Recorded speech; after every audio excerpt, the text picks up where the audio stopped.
acerca del agua corporal total en el cuerpo. Y lo vamos a poner nosotros como si fuera el porcentaje del peso corporal. Y vamos a nosotros en esta tablita que estamos viendo nosotros por acá, vamos a dividir a nuestros pacientes en machos, hembras y cachorritos, cuya complexión sea delgado, promedio u obeso. Y con esta tablita vamos a ver que nuestros pacientes cachorritos siempre van a tener un porcentaje de agua corporal mayor, mucho mayor, que en adultos, tanto machos como en hembras. Si es un cachorrito delgadito, pues va a tener el 80%. Si es promedio, el 70%, y si es obeso, el 65%, porque la grasa desplaza los compartimentos hídricos. De igual manera, vamos a ver que si la hembra, al tener mayor deposición de grasa sobre su organismo, la capacidad de tener como porcentaje total del peso corporal de agua siempre va a ser menor en relación al macho. Entonces ya con esta tabla, ustedes van a saber que las hemorragias proclives de matar a un paciente van a ser mucho mayor en cachorritos, luego en machos y luego en hembras. Sin embargo, esta distribución del agua del peso corporal total la vamos a tener nosotros en diferentes compartimientos. Entonces vamos a ver en un adulto, que es lo que nos va a interesar, nosotros esta disposición del agua corporal. Y vamos a tener el líquido intracelular y el líquido extracelular. En el líquido intracelular es todo lo que está dentro de la célula, cualquier tipo de célula. En el extracelular se divide básicamente en el líquido que va a estar fuera de las células, va a estar entre los tejidos, es decir, el líquido intersticial, y el que va a viajar a través de los grandes vasos, los capilares, que se llama el plasma. El plasma. Entonces tenemos líquido extracelular que va a estar dentro de los vasos y alrededor de los tejidos.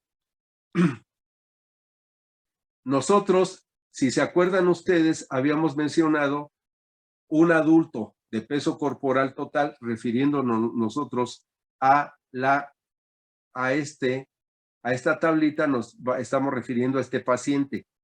Es un paciente adulto macho promedio con 60% del peso corporal. ¿Sí me están siguiendo o no? Sí. Bueno, entonces estamos hablando en el ejemplo que estamos viendo, un perro promedio de complexión promedia va a tener el 60% de su peso total de agua corporal, que lo estamos señalando aquí para que no se me pierdan. Por eso estamos hablando de 40 más 20 son 60. El 40%, la mayoría de ese 60% total del peso corporal, el 40%, que corresponde a 2/3 partes, está dentro de la célula, el 40%. El 20% restante, que es la tercera parte del agua corporal, se va a dividir 3/4 partes van a bañar a los tejidos, 3/4 partes, y 1/4 parte va a estar en el plasma, que puesto ya en términos de porcentaje para sumar el total, el 60%, 40 más 15 son 55 y 5 son 60, correspondería a 15% el agua que va entre los tejidos y el 5% que va al plasma. Es decir, nosotros vamos a estar trabajando con tejidos y estos tejidos van a ser incididos y al ser incididos van a sangrar y al sangrar estamos poniendo a riesgo la vida del paciente porque el plasma que conlleva los elementos formes y el agua, que en este caso va a ser la sangre, corresponde solamente el ¿cuánto? 5%. 5%. El 5%. Por eso es muy importante la hemostasis. Muy bien, por lo tanto, vamos a decir o vamos a mencionar que la sangre está formada, como les decía, por el plasma y los elementos formes, los elementos sólidos. Ajá.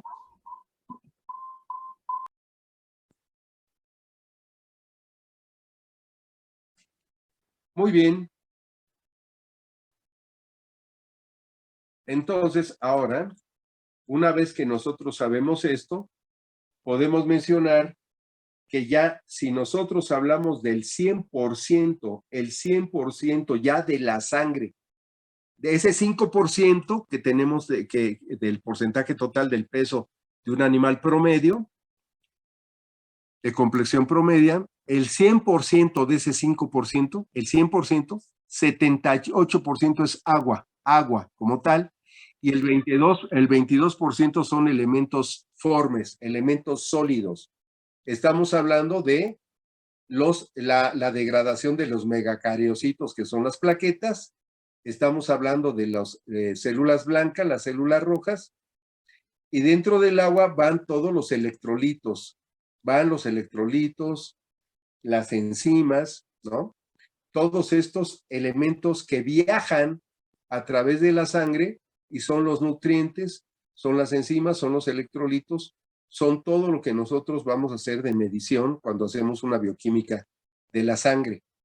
Glucosa, urea, creatinina, colesterol, triglicéridos, sodio, cloro, potasio, alanino aminotransferasa, aspartato aminotransferasa, etcétera, etcétera. Todos estos elementos van a formar el total del 100%. Entonces, ese 5%, el 100%, 78% es agua y 22% son los elementos sólidos. Ahora vamos a hablar ya en términos quirúrgicos de lo que nos interesa a nosotros. Lo que nos interesa es la distribución del volumen plasmático. Y esta distribución es muy importante que nosotros la tengamos en cuenta porque es la que finalmente nos va a hacer pensar ya como cirujanos por qué debemos nosotros de tener en cuenta este tipo de distribución y vamos nosotros desde el punto de vista fisiológico a tener que de ese 100% de sangre, 100% de sangre, en relación al peso, al porcentaje del peso total, ¿a cuánto equivale ese porcentaje? ¿Cuánto equivale?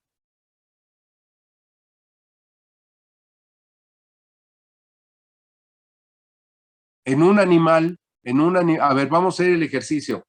Tienen un animal de 10 kilos de peso. ¿Cuánto es el porcentaje en peso de agua de ese perro? Si pesa 10 kilos, ¿cuánto pesa de agua?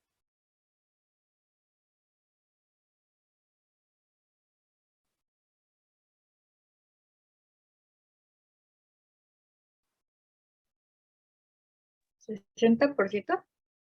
¿Y cuánto es en kilos? 6. 6 kilos, 6 kilos. De esos 6 kilos, ¿cuánto corresponde a la sangre, siendo que la sangre es el 5%? ¿Cuánto es? ¿Cuánto sería el 5% de 10 kilos? 0.5. En kilos, ¿cuánto es? 0.5 kilogramos. Medio kilo, ¿no?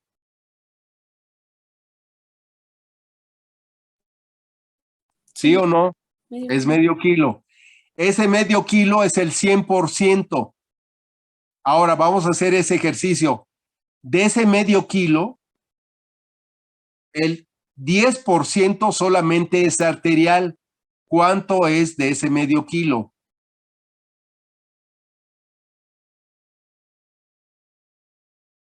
Doctor, ¿me puede volver a repetir? Es que se me cortó.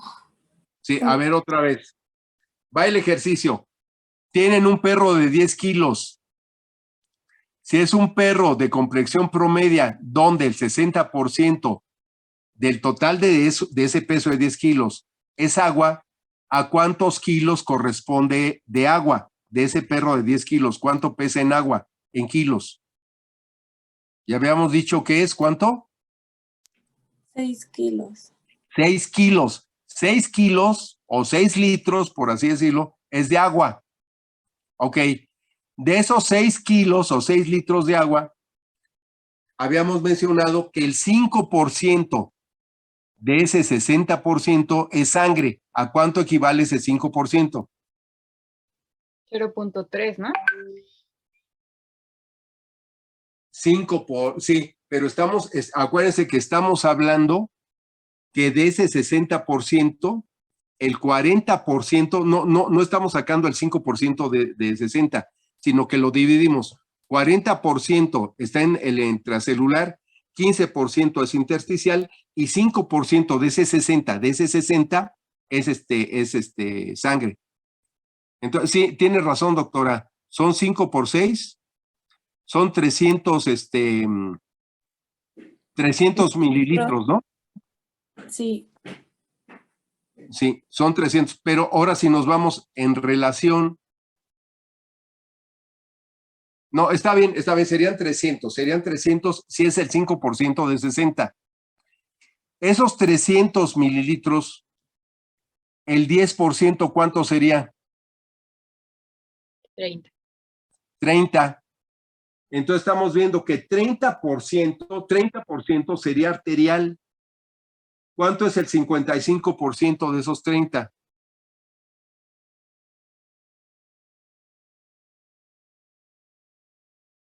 ¿Tienen ahí su calculadora?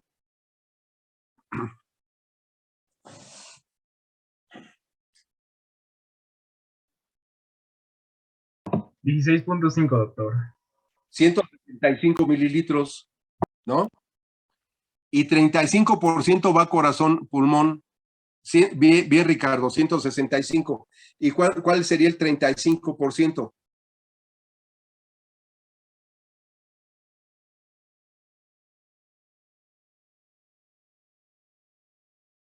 ¿Sí? ¿Cuánto sería?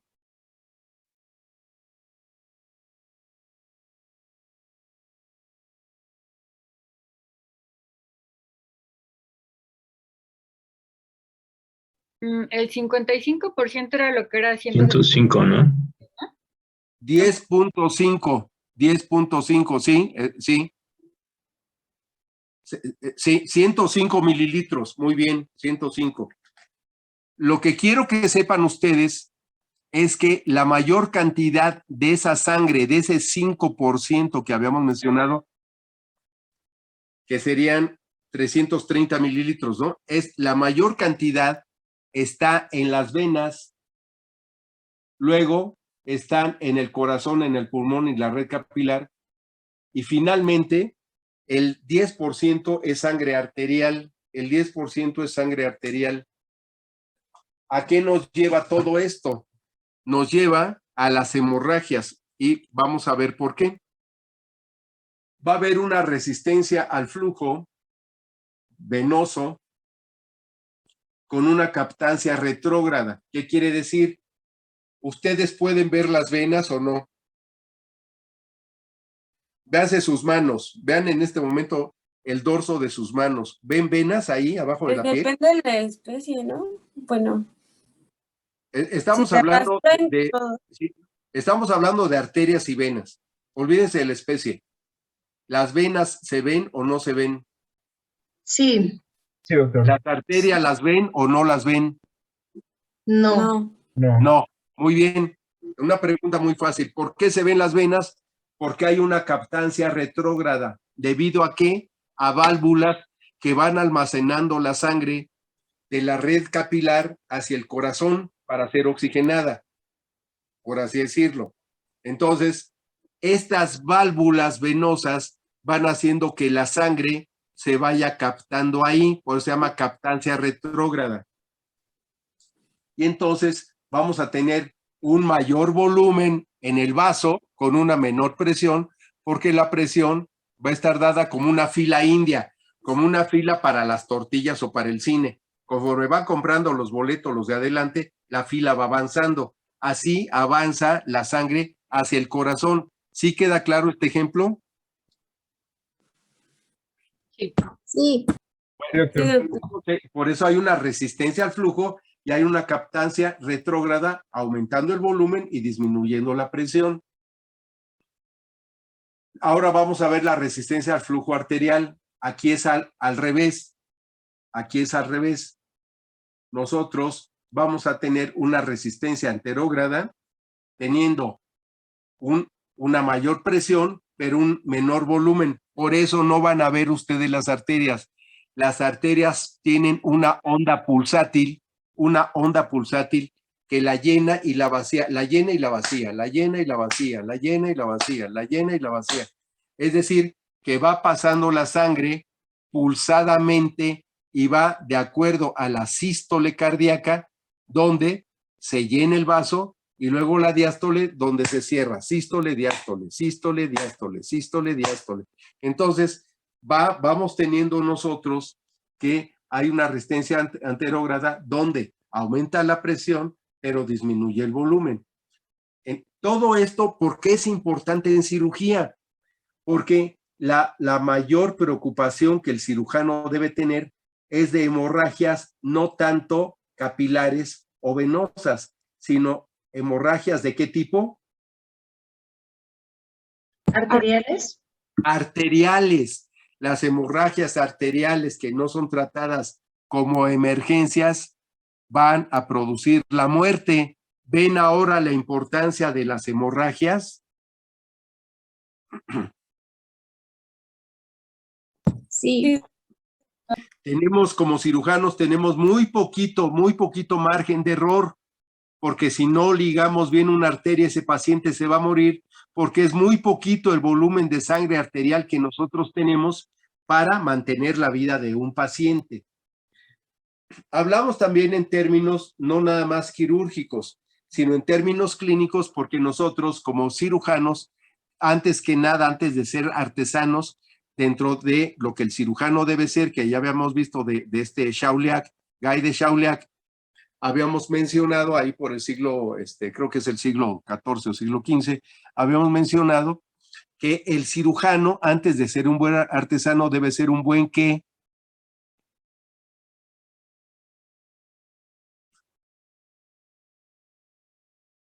¿Anestesiólogo? No, antes de ser un buen anestesiólogo, antes de entrar a quirófano.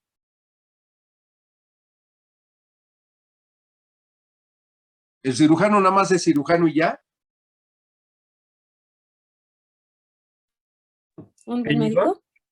Tiene que ser un buen médico.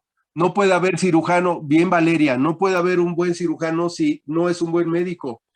Si ustedes van al urólogo, primero van a la consulta y ya el doctor les dice, bueno, yo lo voy a operar o lo voy a mandar con alguien que se opere, pero no pueden llegar ustedes al hospital y decir, hágame la cistotomía, ¿no? Como que hoy me dieron ganas de que me hagan la cistotomía. No, así no funciona la medicina. Ustedes van a llegar con un dolor gravísimo porque tienen ahí un cálculo a mitad del uretero y ya no soportan el dolor. Entonces el médico hace la exploración, hace los exámenes de laboratorio, los de gabinete y concluye que es un cálculo a través del ultrasonido y las radiografías ureteral y se tiene que operar, o uretral, como ustedes quieran. Entonces, el cirujano, antes de hacer una cirugía, diagnostica y justifica, porque la cirugía es el último recurso. Repito, la cirugía es el último recurso. Es el último recurso. Nosotros debemos de justificar, porque hacer cirugía no es hacer deporte, no es ir a jugar a las canicas o ponernos a patear una pelota. No, la cirugía conlleva gastos y responsabilidades civiles y penales. Y si ustedes no justifican una cirugía, se van a meter en un problema grave. Entonces, deben ser buenos médicos. Y nosotros debemos, antes de meter un paciente, lo vamos a meter con una clasificación. ¿Cuál es esta clasificación que ya vimos al principio de anestesia? ¿Cómo se llama?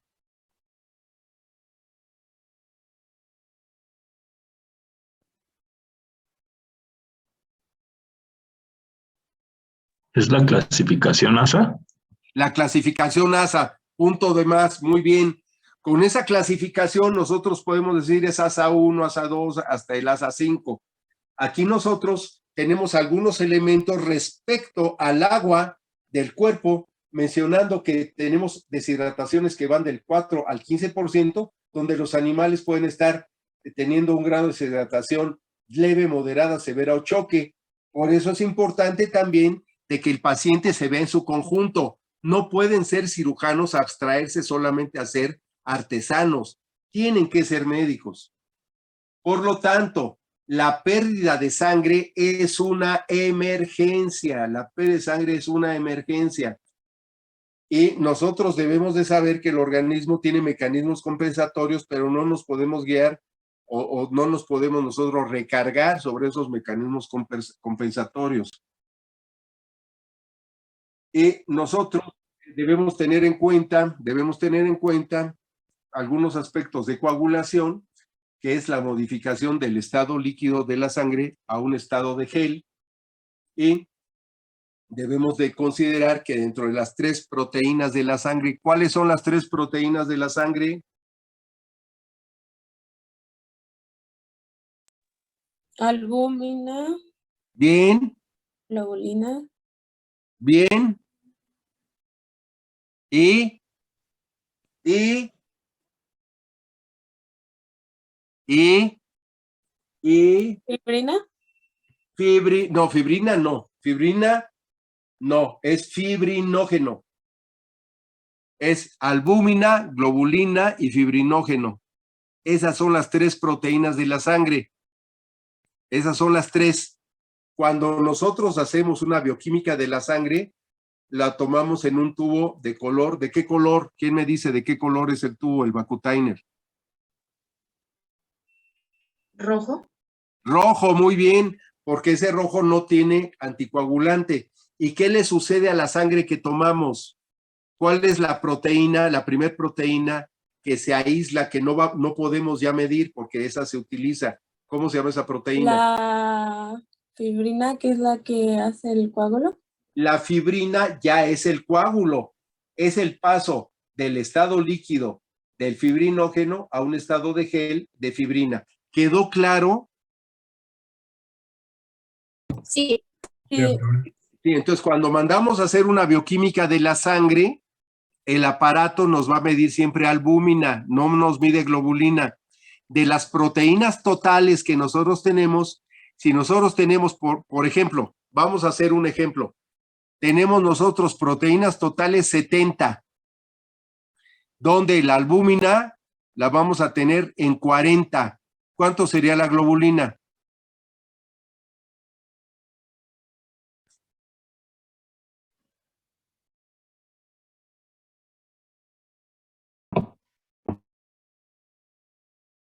¿Quién quiere su punto de más? Otra vez repito, nosotros tomamos una bioquímica de la sangre de un perro o un gato y tiene proteínas totales 70, de las cuales la albúmina es 30. ¿Cuántos serían las globulinas? 40 lo que queda. 40, punto de más, claro que sí, 40, porque tenemos que el fibrinógeno sí existe como fibrina, pero no es medible en el aparato, porque el aparato lo que mide es el suero. El suero es la cantidad de líquido que queda cuando el fibrinógeno pasa a fibrina y se forma el coágulo.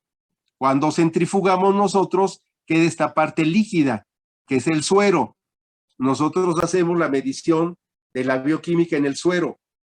¿Sí quedó claro esto o no? Sí. Bueno, Sí, doctor. cuando hablemos nosotros de bioquímica clínica, bioquímica de la sangre, decimos que las proteínas totales son albúmina y globulina. Si nosotros estamos teniendo una sangre con anticoagulante, ahí sí tenemos las 3 fracciones. albúmina, globulina y fibrinógeno. Ahí sí. Y nosotros tomamos la sangre para hacer los hemogramas o la biometría hemática en un vacutainer con tubo de color.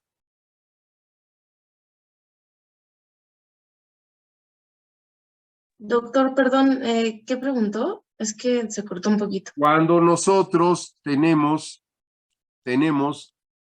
una biometría hemática, tomamos sangre a un paciente para una biometría o un hemograma, ¿de qué color es el vacutainer?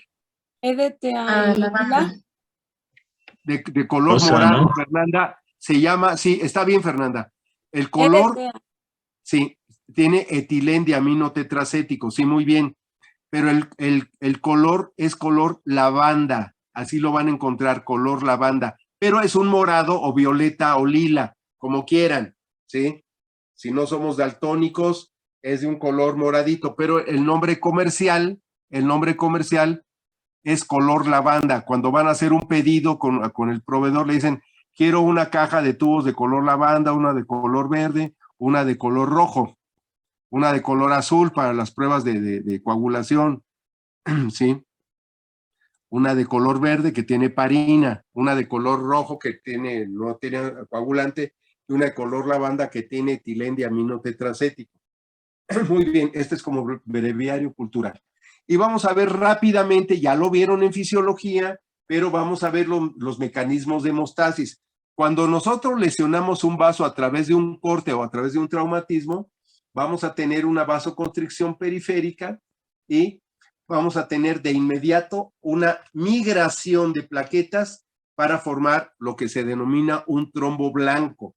Entonces, llegan las plaquetas, pedacitos de plaquetas. Por cierto, les voy a recomendar otra película que se llama Viaje Fantástico. Obviamente no la han visto ustedes porque son muy jovencitos. Es una película de los años 60 con una actriz muy guapa que se llamaba Raquel Welch. Se llama Viaje Fantástico. Si quieren, véanla. Esta es muy buena película. Digo, ya con la tecnología, pues es una película para niños.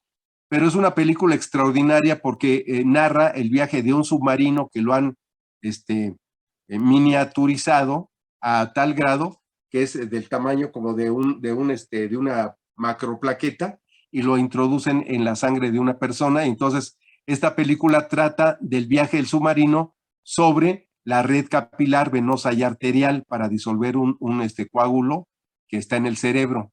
Entonces, véanla, es muy buena película para estos fines que estamos viendo de hemostasis. Se llama Viaje Fantástico. Aquí sí la tengo en la biblioteca, ahorita se las enseño. Muy bien. De este trombo blanco vamos a tener la formación de ese trombo es a través de la colágena y los elementos de cascada de coagulación para formar el tapón laxotemporal. De aquí nosotros vamos a tener que se refuerce ese coágulo para que nosotros lo nombremos con estos elementos el trombo rojo. Hasta aquí donde ven ustedes la hemostasis primaria. Se hace la hemostasis secundaria a través de la formación del trombo rojo. Y ya de ahí nosotros vamos a tener la cicatrización y remodelación de ese coagulito a través de la fibrinólisis. La fibrinólisis. Entonces, este mecanismo de hemostasis, si nosotros lo recordamos, es lo que vamos a tener de inicio como mecanismos hemostáticos propios del organismo, ¿sí? Estos hay que tenerlos en cuenta, nos van a ayudar, pero no van a ser nuestros mejores aliados. En cirugía, nuestros mejores aliados es la hemostasis preventiva y la hemostasis definitiva, que la vamos a ver más adelante. Bien, nada más haciendo un resumen, tenemos nosotros que en los desórdenes hemostáticos primarios, como es el sangrado de mucosas, sangrado inmediato, no va a ser diagnosticado. Los secundarios, que van a ser sangrados demorados por algunas deficiencias en la cascada de coagulación, como animales que pudieran tener hemofilia o algunos otros desórdenes de algunos de los factores de la coagulación. Pero por decir, si nosotros hacemos una venopunción en un animal que está hospitalizado y nosotros vemos que sangra de inmediato, pues estamos, y que no pare ese sangrado, estamos refiriéndonos a una deficiencia de plaquetas. Las plaquetas son cuando hay una trombocitopenia, nos van a producir desórdenes hemostáticos primarios. Cuando el conteo de plaquetas es bueno, está dentro de los límites de 200 a 800, nosotros podemos tener no desórdenes hemostáticos primarios, sino aquel perrito que está hospitalizado, que ya le quitamos nosotros esa canalización y lo tenemos en observación y al otro día hay un hematoma ahí, pues ya no es un desorden primario, es un desorden secundario y tendremos que revisar el hígado, porque el hígado es uno de los órganos básicos para la formación de los elementos de la cascada de coagulación y revisar también todos los demás factores, que no sea un perro de pura raza, que tenga un inbreeding, que tenga un line breeding, que tenga dentro de su progenie mucha consanguinidad, porque pudiera ser un hemofílico. Entonces, vean cómo no el cirujano nada más es un cirujano, primero es un médico antes de ser un cirujano. Y bueno, están todos los factores de coagulación que su tarea, una de las tareas que vamos a tener es que me pongan todos los factores de la coagulación, aquí están los factores, y me van a poner ustedes cuáles son vitamina K dependiente y cuáles se hacen con síntesis hepática. Entonces, eso me lo van a hacer escrito. Y bien, con esto vamos a dar por terminado lo que sería la, Doctor, ¿cómo sería la tarea?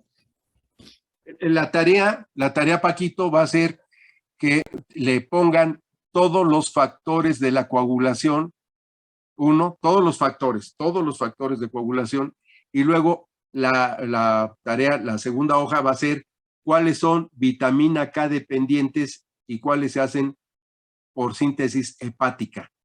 Gracias. Con eso, bien. Ahora vamos a continuar nosotros con nuestra clase de hemostasis. Nos habíamos quedado aquí en hemostasis y vamos a ver cuál es nosotros la importancia que vamos a tener para parar una hemorragia. Bueno, además de visualizar el campo operatorio, porque no es posible trabajar en una alberca de sangre, en un charco de sangre, no vamos a ver absolutamente nada. Debemos entender que a través de la sangre no nada más viajan las defensas orgánicas, sino que vamos a evitar lo más importante, el choque hipovolémico, y además vamos a evitar como cuestión secundaria los hematomas, disminuyendo las posibilidades de infección y aumentando el tiempo de cicatrización. Un tiempo de cicatrización normal, pues más o menos va, ya cuando nosotros vamos a quitar unos puntos, van desde los 3 a 5 días en cirugías que son cirugías estéticas, o puede durar hasta 2 semanas o retrasarse hasta 3 semanas en caso de septicemia. Pero lo más importante de la hemostasis sería evitar el choque hipovolémico y visualización del campo operatorio como 2 puntos claves para la cirugía.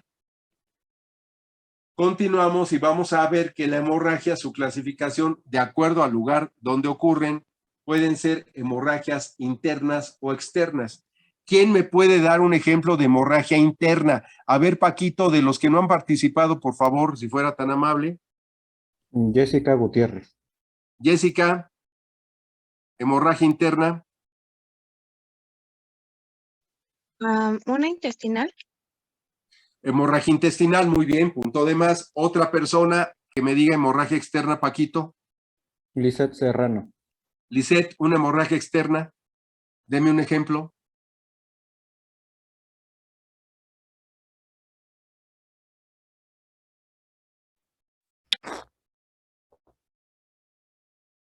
A ver, Lisette, un ejemplo de hemorragia externa.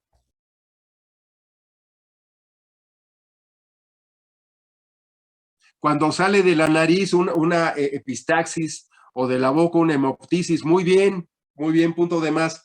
Un ejemplo cotidiano de una hemorragia externa: se están rasurando las piernas o la cara y se cortan. Esa es una hemorragia externa. Una hemorragia interna puede estar determinada por un animal que nos llevan, que se cayó de un primer piso, que fue un animal atropellado, que lo patearon. Hay hemorragias internas. Muy bien. Según el tiempo de aparición, pueden ser primarias, que son al momento, como este ejemplo que decíamos, ¿no? Por ejemplo, una persona que es herida por arma blanca, un apuñalado y de repente le sale la sangre, ¿no? Intermedias dentro de las primeras 24 horas. ¿Quién me da un ejemplo de una hemorragia intermedia? A ver, Paquito, ahí de los Aranza que de no la Torre. participan. De la Torre. De la Torre, Yo pensaría como subticular. ¿como Una cuál? postoperatoria. Operatoria, punto de más. Muy bien, una operatoria. Vamos a dar un ejemplo y qué buen ejemplo nos acaba de dar. El pan nuestro de cada día. ¿Cuál es la cirugía que se hace con mayor frecuencia? ¿Quién me dice? Paquito, de los que están ahí. La orquiotomía y OVH. Sí, no es OVH, no es OVH, es OSH, OSH. OVH solamente lo dicen los ignorantes. Sí, no lo estoy ofendiendo a ustedes, pero tienen que saber hablar. OVH es ovariectomía. OSH es óforo salpingo histerectomía, como debe de llamarse correctamente. Es óforo salpingo histerectomía. OVH es ovario histerectomía, dejando el salpings y no dejan el salpings. Es OSH, OSH, ¿sí? En una OSH, o orgiectomía también, que se hace en el caso de los machos, pero me refiero especialmente a las hembras. A veces ponen una ligadura y la ponen mal o con el material que no es adecuado. Cuando el paciente está anestesiado, ¿cómo están sus constantes fisiológicas? ¿Están altas, normales o bajas? A ver, Paquito, escoja. Montserrat Orozco. Montserrat. Monse.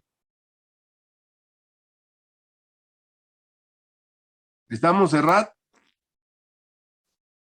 O Ramos Si no, Ramos. si no tiene micrófono, puede escribir Montserrat. Aquí yo lo veo en el chat. A ver, Monse, ya contestó Adriana, pero yo quisiera Monse y que me diga por qué. A ver, Monse. ¿No está Monse? A ver. Ahí está Montserrat. Sí, aquí estoy, pero creo que no fue. Ok, bien, Monse. Dígame, en caso de una anestesia, ¿cómo están las constantes fisiológicas? Escríbamelo, Monse, por favor. Ándele, Monse. Échele ganas, Monse. ¿Cómo están las constantes? ¿Altas, normales o bajas?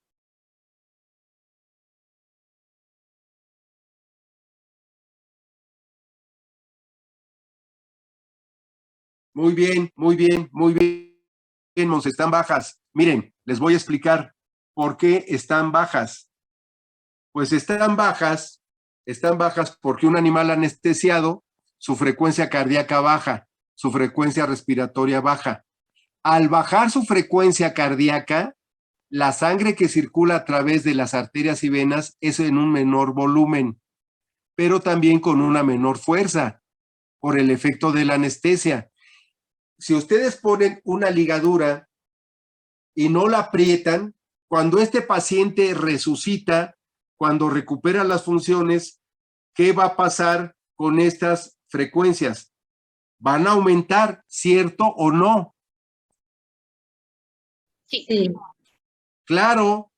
Entonces el corazón va a bombear más sangre a una mayor fuerza y esta ligadura, si no está bien apretada, la va a botar y el animal se va a desangrar después de la anestesia en las primeras 24 horas. Por eso es un ejemplo de hemorragia intermedia. ¿Quedó claro por qué este tipo de cirugías pueden matar a un paciente y considerarse como hemorragias intermedias? Sí. Sí, doctor. Bien. Entonces, secundarias. ¿Quién me da un ejemplo de una hemorragia secundaria? Benítez Picasso. Paquito, escoja. Benítez Picasso. A ver, no le escuché el nombre, Paquito. Benítez, Picasso. ¿Picasso? Benítez. Picasso. Benítez. A ver, Benítez, por favor. ¿Tiene micrófono, Benítez? O si no, en el chat, no hay problema. Aquí estoy viendo el chat.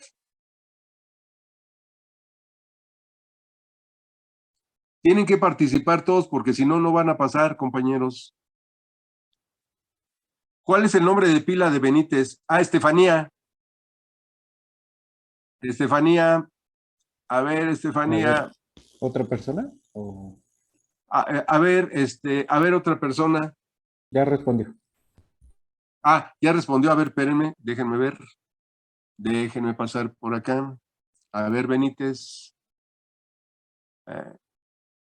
Que se haya roto una sutura. No, Estefanía, no. No. Eso sería, y no es sutura, es ligadura. Eso podría ser dentro de las primeras 24 horas. Si es secundaria, Estefanía, ponga mucha atención. Usted ha oído hablar, a ver, Estefanía, a ver, es una intermedia, sí, Paola, es intermedia. Ahora, Estefanía, mire, Estefanía, ¿usted le han llevado o ha visto cuando a un perro lo atropellan? ¿Se muere de inmediato o no? Hay perros que los atropellan y pegan la carrera, salen corriendo. Hematomas subcutáneos, Catarina, sí, va más o menos relacionado. A ver, aquí voy a hacer un paréntesis y el punto de más se lo va a ganar el doctor Rangel. Miren, un animal o una persona es atropellada y la llevan con el médico la revisa, si es un traumatismo, Fernández, exactamente, es un traumatismo. Entonces, el médico revisa al paciente, lo pone en la mesa, su temperatura está bien, su tiempo de reflujo capilar también está bien y todo. ¿Se puede morir una persona o un animal que lo atropellaron hoy? ¿Se puede morir mañana o pasado mañana? Sí. Díganme por qué. Porque tiene hemorragias internas. Exacto. ¿Qué tiempo se le da a un animal politraumatizado o persona? ¿Qué tiempo de observación se le da para decir que ya no tiene hemorragia? Díganmelo en horas o en días o como quieran. Después de 24 horas, ¿no? Si se puede, No. 48. Sí, pero ¿hasta cuánto? 72. ¿Quién dijo 72? Yo, Regina, 72 horas. Regina tiene un punto de más. Son 72 horas, porque después de atropellado un animal o una persona puede presentar hemorragia interna, que va a fugarse la sangre poco a poquito a goteo hasta que se desangró. Son 72 horas. Por eso es un error dejar ir a un animal recién atropellado. Hay que mantenerlo en jaula 72 horas, solamente sacarlo a orinar y evacuar y a comer, nada más. No puede hacer ejercicio para evitar que bombee sangre. Como dijo Catarina, sí hay una secreción de adrenalina, pero es momentánea, no va a ser todo el tiempo. Sí va a producir vasoconstricción periférica, lo cual va a ayudar al retorno sanguíneo hacia nivel central. Sí, Catarina. Yo tengo una duda, o sea, ¿no la hemorragia en el momento del accidente o del traumatismo ya empezó y se muere 72 horas después? Depende el tipo de traumatismo. Miren, les voy a explicar. Un animal que se cae de un cuarto piso se va a morir de inmediato en las primeras 24 horas. En las primeras. Un animal que va caminando y lo atropellan y le pegan, ¿qué dijimos que el organismo, la mayor cantidad, bueno, en este caso un animal promedio, sigue siendo la mayor cantidad de qué está formado? De agua. De agua. ¿Ustedes han tirado una piedra en un lago? ¿Qué fenómeno sucede cuando tiran una piedra en agua quieta? Se crean ondas. Hay ondas, estas ondas son ondas de expansión o de choque. Cuando se golpea, cuando un camión o un auto golpea a un cuerpo, a un humano o a un animal, se crean estas ondas expansivas de choque y estas ondas van rompiendo lo que se encuentren a su paso. van a producir microfracturas. Si es que un animal recién atropellado a la hora, 2 horas lo llevan y presenta bien su temperatura y su tiempo de reflujo está dentro de 1 o 2 segundos, no está aumentado, y lo dan ustedes como que no le va a pasar nada, es un error, porque este animal, si lo dejan más tiempo, puede empezar a descender la temperatura, puede empezar a tener aumento en el reflujo capilar y puede empezar a tener al principio una taquicardia y luego una bradicardia y se les va a morir, porque hay una fuga de goteo. Por eso, en las primeras 72 horas, un animal politraumatizado se puede morir, ¿sí?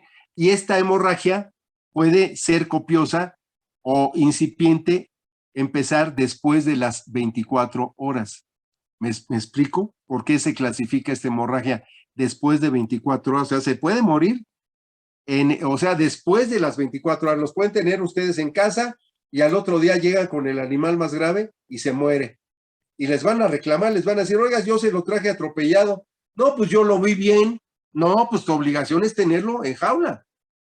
Y si no tienes lugar para hospitalizarlo, le dices a la señora y le haces una receta con copia, con tu firma, y le entregas esa copia porque es un documento legal que los pueden meter al bote, los pueden meter a la cárcel, y le dicen, reposo absoluto, 72 horas en jaula. Aquí está mi copia, señora o señor.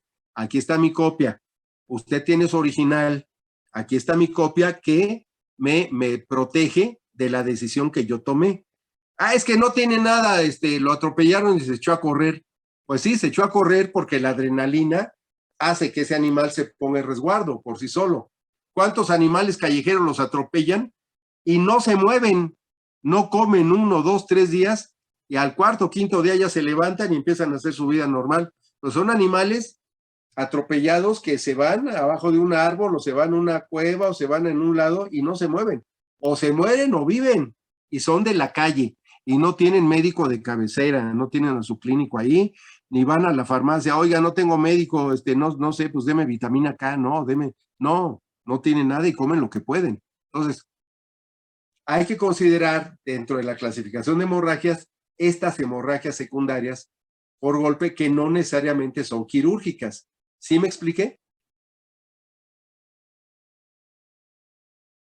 Sí, ¿O hay doctor. alguna pregunta? ¿Está bien, Catarina?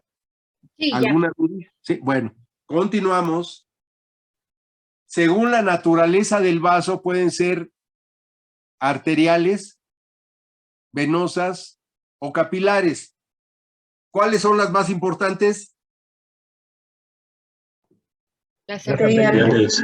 Las arteriales, porque ya vimos que es un volumen muy chiquitito y si se desangra por algún tiempo se va a morir. Entonces son volúmenes muy chiquititos y pasar el agua del intersticio hacia el vaso es difícil y mucho más difícil de dentro de la célula al intersticio, es más difícil todavía. A las arteriales se les denomina hemorragias cruentas y a las capilares también se les denomina sangrado en capa o en sábana. Si ustedes oyen en un hospital, oye, es que tiene un sangrado en capa, saben que es un sangrado capilar. También en sábana se le llama. La clasificación según su extensión, cuando son chiquititas son petequias, más grandecitas equimosis. Más grandecitas,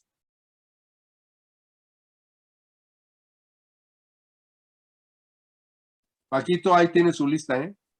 En el Bien, chat Fernanda. Fernanda puso sufusiones. Muy bien, punto de más a Fernanda. Y más grandecitas, Paquito, Lizeth Morón. Díaz Morón. Si no, escríbalo. Acuérdense, no quiero ver caras largas más adelante, por favor. Ya Fernanda dijo sufusiones, ahora Díaz Morón, por favor. Quiero que todos tengan 10, por favor. Quiero ver caras contentas al final. Otra persona, si no contesta otra persona, por favor. Lo Jorge deben Olvera. estar. Jorge Olvera. Olvera. Hematomas. Hematomas, punto de más. Punto de más. Muy bien, muy bien, muy bien. Todos participen, por favor. Quiero 10. Los tipos de hemostasis, por lo tanto, van a ser naturales, que ya las vimos, con hemostasis primaria y secundaria, son las formas naturales y las formas quirúrgicas, que son artificiales. Estas quirúrgicas, a su vez, se van a dividir en dos. Las quirúrgicas se van a dividir en físicas y químicas, y las naturales las vamos a dividir en tres. Vamos a ver entonces las naturales. Las naturales las vamos a referir al vaso sanguíneo, Y podemos clasificarlas en factores intravasculares que van a estar dentro del vaso, y estos factores intravasculares son los factores de la coagulación, los factores de cascada de la coagulación.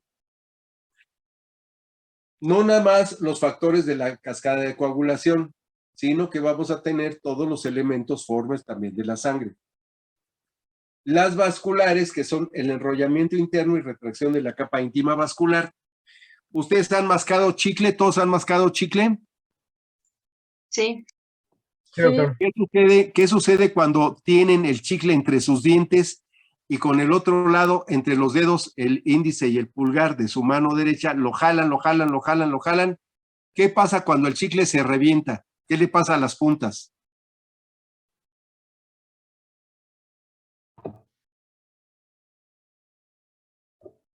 Como que se enrollan, ¿no?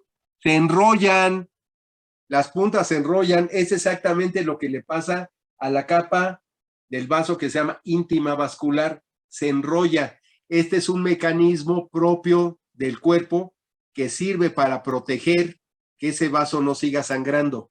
¿Me expliqué? Siempre y cuando el vaso se corte transectal, es decir, perpendicular a su longitud. Si el vaso se corta paralelo a su longitud, si nosotros un vaso lo cortamos paralelo, o sea, le hacemos un corte a lo largo de su longitud, no sucede este enrollamiento, ¿me expliqué? Los vasos que se cortan transectales, ¿sí? O sea, perpendiculares a su longitud, se enrollan. Los vasos que se cortan en su longitud, no les pasa esto y es difícil para la hemorragia. ¿Sí me expliqué? Sí. Bueno, continuamos. Ahora existen los factores extravasculares. ¿Quién me dice algún factor extravascular? Sofía Ramírez. No le escuché. Sofía Ramírez. Ah, sí. Ramírez. Factor extravascular. Rápido. ¿Tiene micrófono, Ramírez? Ramírez. Oh, Manrique. Pero pues no, Que- la verdad no lo sé. A ver, sí, diga lo que quiera. A ver, Ramírez. ¿Es Ramírez quien está ahí? Sí. A ver, Ramírez. Un factor extravascular. Diga lo que se le ocurra. Ramírez, ¿usted ha ido alguna vez, se ha subido al metro? Ah, ok, Catarina. La metiche de Catarina, porque es una metiche, no se apellida Ramírez, se apellida López, entonces Catarina. Ok, ya dijo uno, Catarina. A ver, está Ramírez por ahí. Ramírez, dígame otro factor. ¿Ramírez es hombre o mujer? Es hombre, es Sofía Ramírez. Ok, a ver, Ramírez, dígame otro ejemplo. Ramírez, ¿usted ha viajado en el metro? Sí. ¿Sí ha viajado en metro, Ramírez, sí o no? Sí. Bueno, ¿y cómo van en el metro? Van apretados. Ok, al ir apretados, ahora vamos a hacer el paralelismo con los vasos. Ok, me parece muy bien.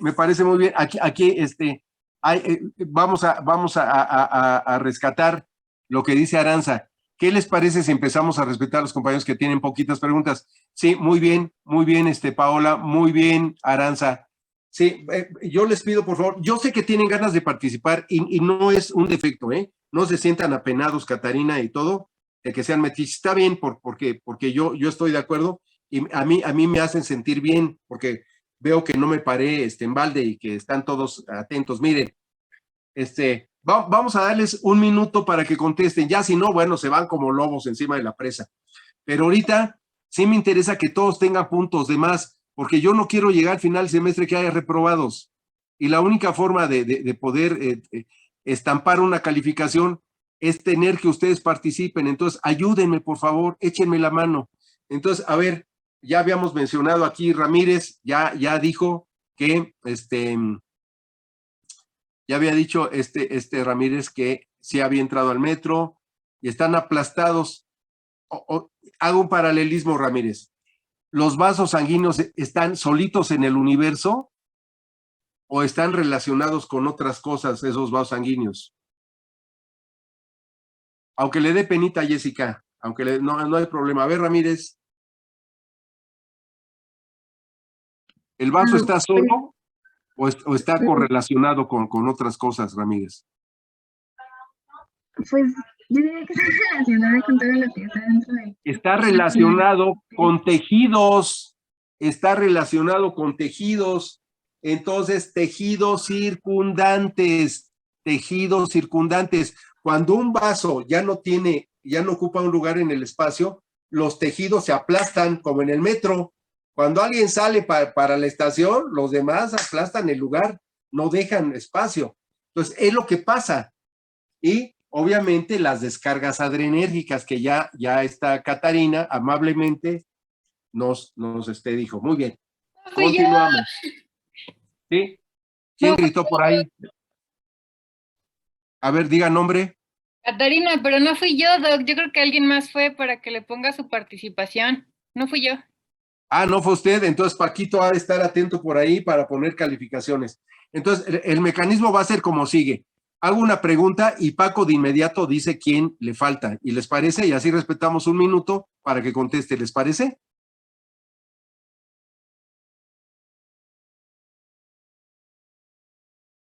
Sí, Buenos días. Ok, va que te va.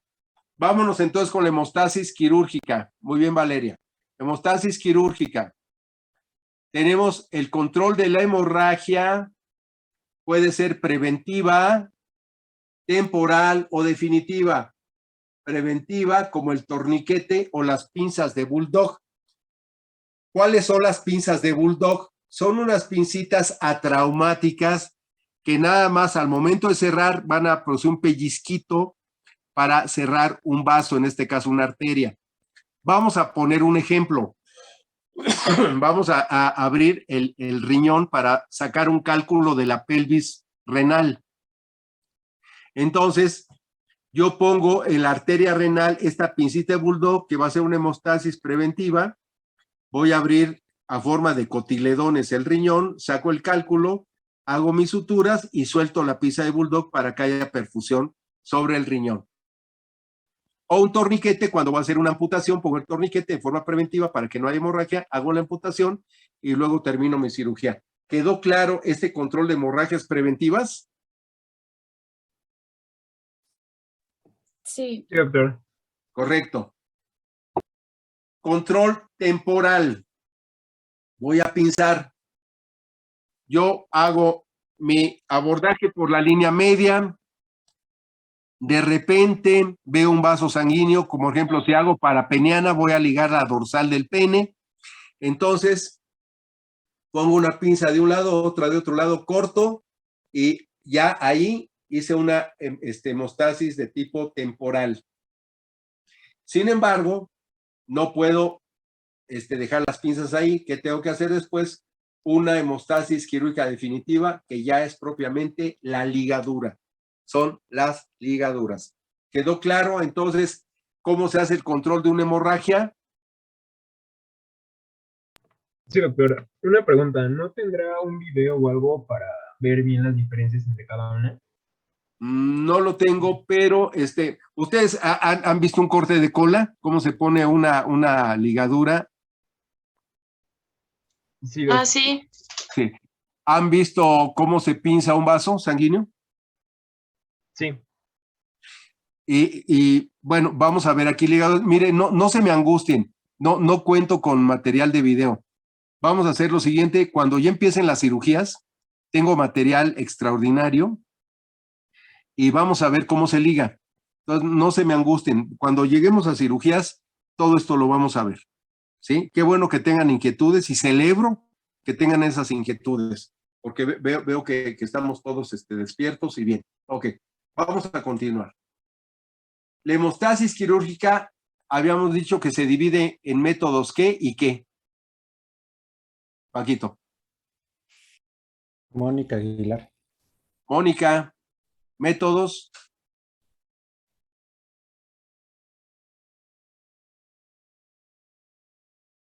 Mónica.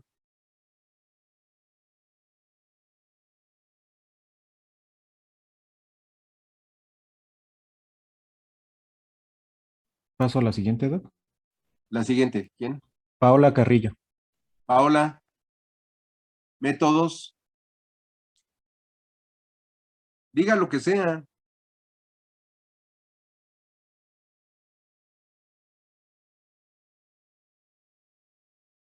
Sale, Paquito.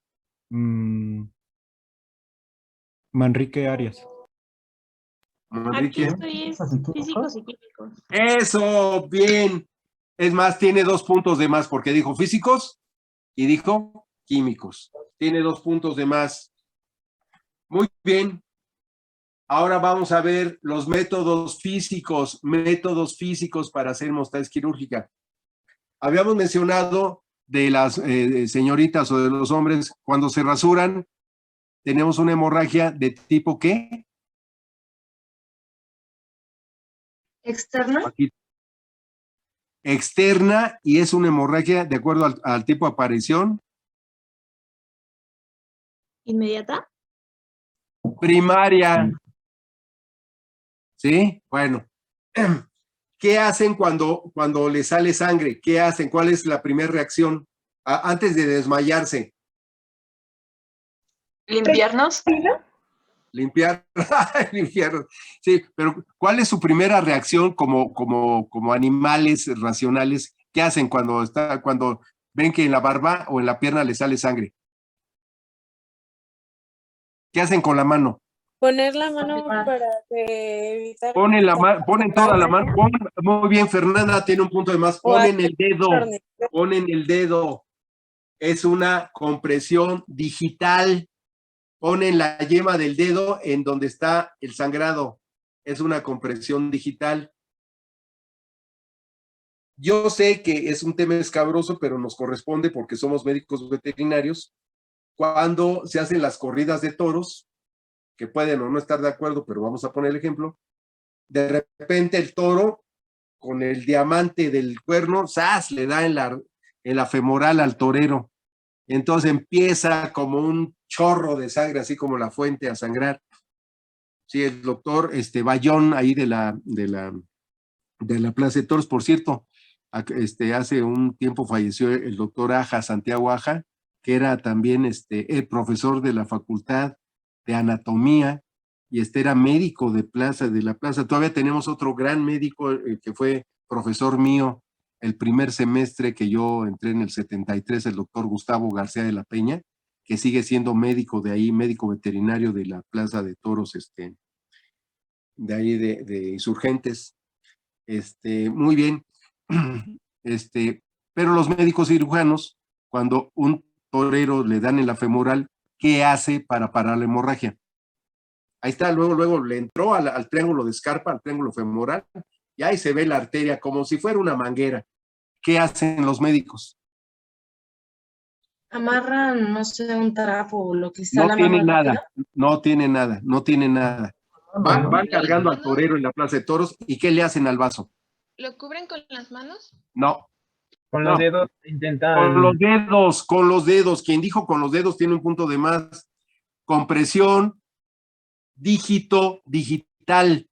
la yema del dedo índice con la yema del dedo pulgar, lo presionan y detienen ahí la arteria en lo que llegan a la enfermería para ligarla. ¿Me explico? Entonces, compresión digital. ¿Sí? Ahora, nosotros entramos a cirugía, hacemos la incisión sobre piel y vemos que sangra.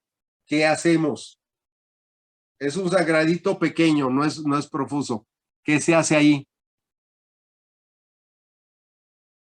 ¿Qué se utiliza? Ramos. ¿Qué se utiliza? Otra vez dígalo. Dígalo fuerte porque no oigo. ¿Qué se utiliza? Gasas. De nada, gasas de nada. Esponjeo con una gasa o con una compresa de esponjear, así se llama, esponjeo. Ahora ya ponen el esponjeo, quitan el esponjeo y ven que no es un vaso pequeño, es un vaso grandecito. ¿Qué le hacen? ¿Con pinzas? Lo pinzan, punto de más, lo pinzan. Y si es un vasote grandote, ¿qué le hacen? ¿Lo ligamos? Punto de más, lo ligan. Cuando es un vasito chiquito, lo tuercen o lo rotan. O la otra, pueden dejar la pinza ahí. Cuando es un vasito muy chiquitito, dejan la pinza, hacen la cirugía y cuando van a suturar, quitan la pinza. Cuando van a suturar la piel, quitan la pinza y ya está hecha la hemostasis. Cuando quieren un campo operatorio mayor, entonces toman el vasito y rotan la pinza sobre su eje para hacer que el vaso se tuerza. ¿Me expliqué? ¿Sí voy bien o no? Sí. Todo sigue un orden. Lógico. Punto de más al que dijo, lógico. Todo sigue un orden lógico. Pinzamiento, torsión y ligadura. Luego tenemos otro tipo de métodos de hemostasis, como es el torniquete, que es una compresión circular. Y tenemos también los métodos del calor, que es el termocauterio, o tenemos también el chispazo eléctrico, lo que se llama la electrofulguración, el bisturí eléctrico, y también estos chispazos, hay pinzas de coagulación, estas pinzas de coagulación son como pinzas de estas que se utilizan para colgar la ropa en los tendederos y tienen unas plaquitas de metal aisladas con plásticos, las ponen alrededor de un muñón, pisan el pedal y se hace la hemostasis a través de esta fulguración. Y finalmente tenemos el contrario. Cauterización sería calor, el intermedio sería la corriente eléctrica y tenemos el contrario del calor. ¿Cuál es lo contrario del calor? El frío. Punto de más. Entonces tenemos el frío. Por frío, muy bien, Monse. Punto de más a Monse también por frío, que sería la criocirugía. En un examen, si yo les pregunto, díganme 8 métodos físicos, nada más 8, no me digan 10, díganme 8. Ustedes, utilizando su mnemotecnia, hacen un orden Lógico.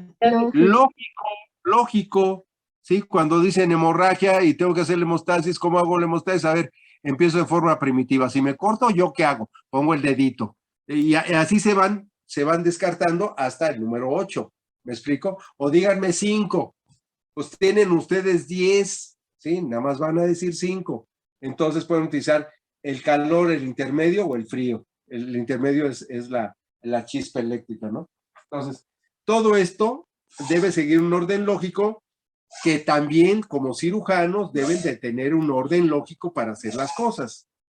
Bien, ahora pasamos a los métodos químicos para hacer la hemostasis. Y tenemos sustancias que funcionan tópicas o parenterales. Dentro de los tópicos tenemos el ácido tánico, el perclorato de fierro, el cloruro de calcio. Estos dos elementos, tanto fierro como calcio, son cofactores que van a ayudar intermediamente en los mecanismos de cascada de coagulación. Son elementos que ayudan a progresar de un elemento de un 12avo a un onceavo, a un décimo, a un noveno, así hasta llegar al primero, en la cascada de coagulación. El agua oxigenada al principio suele ser un método de hemostasis, pero después si utilizan el agua oxigenada, digiere el coágulo. Entonces el agua oxigenada se puede utilizar al principio, sobre todo si sospechan ustedes de facultativos o anaerobios, como los clostridios, Clostridium tetani sería uno de ellos. Entonces al inicio funciona. Nada más una vez, no se puede utilizar el agua oxigenada consecutivamente porque se va a comer los tejidos. La adrenalina, pues sabemos que puede ser propia o sintética, la epinefrina, ¿no? O la adrenalina, que puede ser utilizada también para, en forma tópica, producir la hemostasis. Hay gelatinas que se oxidan al contacto con la sangre y son, se pueden llamar Surgicel o Gelfoam, que vienen en forma, ustedes conocen esta fibra que sirve para lavar los trastos que se llama Scotch Brite, que es de color verde. Sí. Bueno, pues estas celulosas oxidadas tienen la forma de una fibra similar, más delgaditas, y vienen en paquetes estériles. Cuando nosotros hacíamos esplenectomía total, parcial y esplenorrafia, en forma, en los perros, todo el grupo se compraba un solo paquetito de Gelfoam. Entonces venía en su paquete estéril de aluminio, se abría en esa práctica y cada equipo cortaba su pedacito, un pedacito, lo cortaba. Cortaba ese pedacito, era suficientemente grande para 8 equipos. Cuando yo daba clase, había 8 mesas, eran 40 alumnos, cortaban su pedacito, incidíamos sobre la superficie del vaso, había sangrado, entonces ponían ustedes ese Gelfoam o Surgicel. Surgicel es una hoja más delgadita como pedazo de papel, lo cortaban, lo ponían ahí, acercaban los labios de la incisión, se empapaba la gelatina, se oxidaba y se formaba un coagulote por contacto de esta gelatina con la sangre. Es un coágulo, se llama Surgicel o Gelfoam. También existe extractos de fibrina, trombofina. Hay una sustancia que se utiliza para el corte de uñas o descornado, que también se llama polvo para descornado. Y este Quick Stop o polvo para descornado tiene muchos de los elementos de calcio, fierro, que se utilizan también para controlar la hemorragia. También se utiliza el calor, el cauterio, en las aves, cuando cortan las uñas, a los pericos, a los guacamayos, todo eso que sangran, se puede utilizar la cauterización para formar el coágulo, o bien este tipo de polvos, como el Quick Stop o polvo para descornado, para el corte de las garras o las uñas. Si estamos haciendo nosotros una hemostasis dentro del punto de vista parenteral, las sustancias serían los extractos de ergovina o cornezuelo, la adrenalina, los estrógenos conjugados, el nombre comercial es Premarin. Ahora, los estrógenos conjugados al inicio son hemostáticos. Si se utilizan más adelante, no producen un efecto contrario. Los estrógenos se secretan principalmente en el estro. Y por eso una perra en celo no debe ser operada, porque pueden tener hemorragias donde la cascada de coagulación se ve afectada y a causa de los estrógenos y tener hemorragias que no se van a parar. Por eso las perras se deben operar en anestro cuando es posible, en anestro. La menadiona, que es la vitamina K conjugada, o la fitomenadiona, se puede utilizar también, pero hay otra sustancia que me la van a hacer de tarea, otro extracto de plaquetas también, y hay extractos de veneno serpiente que también sirven para coagular. El nombre comercial de hace muchos años se llamaba Serpentan. En la actualidad ya no sé cómo se llama este medicamento, pero esos extractos de veneno serpiente se utilizan mucho para producir la coagulación. Ustedes me van a poner, por favor, en su tarea, anexo a su tarea que la va a calificar Jennifer. Jennifer está calificando las tareas, ¿no, Paquito? ¿Se está ayudando? Sí, doctor. Sí, doctor. Miren, Jennifer, anoten, por favor, me van a investigar. Las tareas las quiero de puño y letra, no las quiero de máquina, o las quiero que la agarren, copien, peguen, y eso no sirve. Si las ponen así, su tarea es 0. Debe ser de puño y letra. Me van a investigar el etamcilato. Etamcilato. Etamcilato. En la actualidad, el etamcilato se utiliza muchísimo, muchísimo, muchísimo. Yo lo empecé a utilizar en los 70s con el nombre de dicinone. Dicinone en medicina humana. En medicina humana se llama dicinone. La base química es el etamcilato. La pueden buscar en el PLM o en el prontuario de especialidades veterinarias. ¿Sí? Se llama etamcilato. Entonces me hacen la descripción del producto en media cuartilla. Sí, también quiero que mis ayudantes califiquen cosas rápidas. No quiero Biblias porque no las van a leer. No se extiendan más de media cuartilla porque también no las van a leer. Entonces, en media cuartilla me ponen qué es el etamcilato y para qué sirve. ¿Sí? Y la dosis en perro y gato. ¿Ok? ¿Quedó clara la tarea? Sí, doctor. Sí, duda, pregunta. Doctor, ¿cómo ¿Sí? era lo que teníamos que investigar? Etamcilato. Ah, Etamcilato. Muy bien. ok. Gracias. ¿Cómo vamos? ¿Cómo se sienten, compañeros?